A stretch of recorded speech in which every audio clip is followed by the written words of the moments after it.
Alligators and crocodiles. Turtles and tortoises, Spanish preterite and imperfect tenses? Sometimes it's easy to confuse similar things, but we're here to help. No, we're not wrestling crocs like Steve Irwin.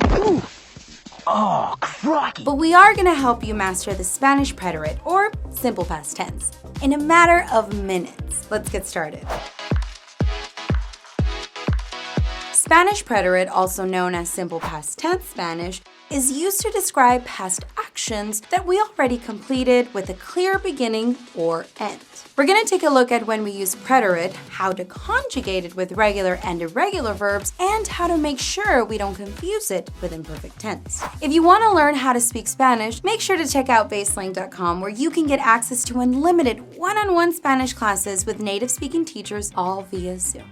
If you'd like an overview of all the Spanish tenses, be sure to check out our other video on past tenses right here. First off, when to use the Spanish preterite tense. Before we explore the Spanish preterite conjugation, we need to clarify exactly when and where you can use this past tense. As we already mentioned, this tense is used to talk about past actions that have a clear beginning or end. So when can you use the preterite? There are 4 main instances. Firstly, you can use it to describe a completed action, process, or series of events. For example, we ate pizza yesterday. Comimos pizza ayer.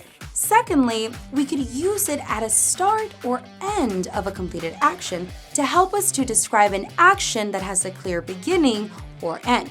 For example, I started to listen to his discography today. Comencé a escuchar su discografía hoy. Thirdly, we can use it to describe an action that took place at a specific point, such as a day, time, or date. For example, in 1901, Theodore Roosevelt became president of the United States. En 1901, Theodore Roosevelt se convirtió en presidente de los Estados Unidos.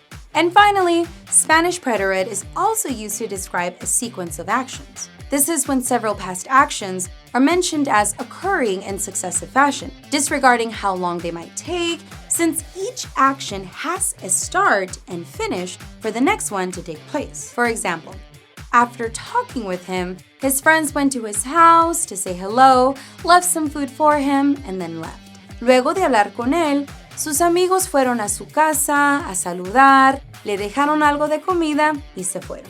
Now that you know where and when Spanish preterite is used, it's time to learn how to conjugate it. Let's start with conjugating the Spanish preterite with regular verbs. When dealing with regular verbs, there are 2 sets of Spanish preterite endings that you must learn. The endings for AR verbs and endings for ER and IR verbs. Let's take a look at how each group of verbs is conjugated in the Spanish preterite with the new endings for each conjugated underlined. First off, we've got the pronoun yo, or I in English, which is conjugated with either e or y, for example, trabajé or entendí. Next, we have tú or you, which uses the ending hasta or iste. For example, trabajaste or viviste. Then we have el, ella, he and she, as well as usted, the formal you, which all use the ending o. For example, trabajó or entendió. Quick tip. Notice how the endings for ER and IR verbs are the same? There you are. Saved you 1/3 of the work. Next, we have nosotros, we, which uses amos or imos, like in trabajamos or vivimos. Finally, we have ustedes, the plural you, and ellos or ellas, which are both they. These all use aron or eron as endings. For example, trabajaron or vivieron. Now we know the conjugation patterns. Let's take a look at some examples we can see how the Spanish preterite past tense is used. I studied piano for 5 years. Yo estudié piano por 5 años. Ana worked that night. Ana trabajó esa noche. I gave Claudia that book. Yo le regalé ese libro a Claudia. That happened before we arrived. Eso pasó antes de que llegáramos. Another quick tip. You may have noticed the first person plural endings, we, nosotros, in the Spanish preterite tense and simple present tense are the same for regular AR and IR verbs. Now let's take a look at comparing both tenses in the first person plural, we, nosotros. Both tenses are written similarly, but you can usually differentiate depending on context or the additional adverbs used within the same sentences. Let's see the examples. Simple present tense. We work at the office. Nosotros trabajamos en la oficina. And preterite past tense, we worked at the office this morning. Nosotros trabajamos en la oficina esta mañana. Notice the addition of esta mañana, which helps us differentiate between simple present and preterite past tenses. Another example, we write a letter for you. Nosotros escribimos una carta para ti. Or we wrote a letter for you the other day. Nosotros escribimos una carta para ti el otro día. So look out for those helpful hints of context and adverbs of time to help you. For example, you have ayer for yesterday or anoche for last night. If you're enjoying this video and want more in-depth Spanish lessons, be sure to hit that subscribe button. Next, we have Spanish preterite endings, irregular verbs. With irregular verbs, they can be tricky because many of them have to be conjugated differently. Each irregular verb has an irregular root, which you have to memorize in order to conjugate it correctly. To conjugate, you adjust the irregular verb's root with one of these endings, depending on the pronoun being used. Here they are. You have yo and tú and iste, él, ella, and usted conjugate with o, nosotros conjugates with imos, and ustedes, ellos, ellas use iero. Now, let's take a look at some of the most common irregular verbs and how to conjugate them in the Spanish preterite. We'll start with some AR verbs. So first off, the verb andar, to walk around or move around, has the conjugation root anduv. For example, el hombre anduvo muy deprisa. The man walked around in a hurry. Another AR example is estar with the root estuv. For example, estuve en casa hasta la tarde. I was at home until afternoon. Now, let's try some ER verbs. First off, querer, to want, has the conjugation root quis. For example, quise traer varios juegos, pero solo encontré este. I wanted to bring a few games, but I only found this one. Our next ER verb is hacer, to do, with the conjugation root is. For example, hice algo de comida. ¿Tienes hambre? I made some food.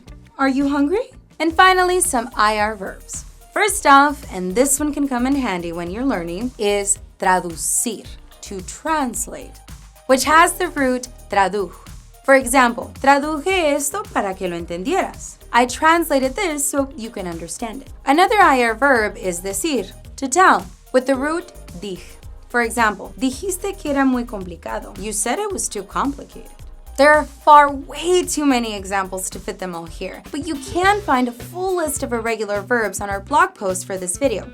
Just click in the description below. There are also 3 irregular preterite verbs in Spanish that we have yet to mention. Ser, to be, ir, to go, and ver, to see. These verbs are completely irregular and don't follow any of the same conjugation rules we covered for the other irregular verbs. As you can see, they have a variety of conjugations. I know that you're probably thinking, well, the verbs ir and ser look exactly the same, right? So how do we differentiate them? The verb ir can be used to talk about going or leaving. For example, I went to see my neighbor.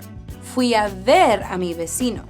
By comparison, the verb ser is used to give descriptions that are rarely subject to change. For example, I was his neighbor for many years. Fui su vecino por muchos años. While these verbs can cause some confusion for Spanish students, once you pay attention to the context of the sentence, it should be easy to know which verb is being used. A reasonably easy and effective trick to tell both verbs apart is to remember that the verb ir is used when something moves somewhere else. By comparison, the verb ser is typically followed up by a description.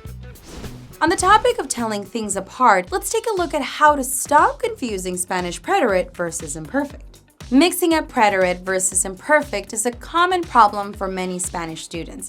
But don't worry, we've created a simple side-by-side comparison so that you never confuse these tenses again.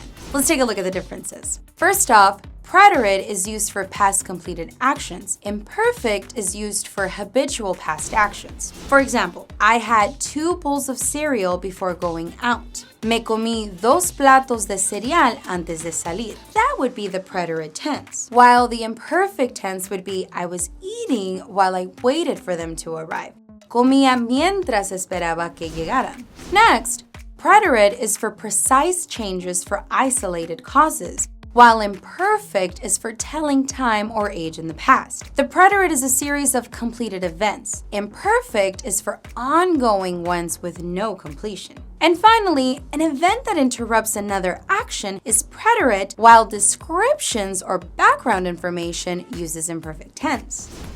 And that's it. Hopefully, you've begun to master the Spanish preterite. Why not go and test your knowledge with some practice questions on our website? Link is in the description below. If you want some help with the simple past tense or any other Spanish grammar, why not schedule your first class with a BaseLang teacher today? At BaseLang.com, you can get access to unlimited one-on-one Spanish classes with native-speaking teachers all via Zoom. Try your first week for only $1. Now that you've learned about the simple past tense, check out our other video that covers everything else you need to know about past tense in Spanish. Thanks for watching, and I'll see you in the next lesson.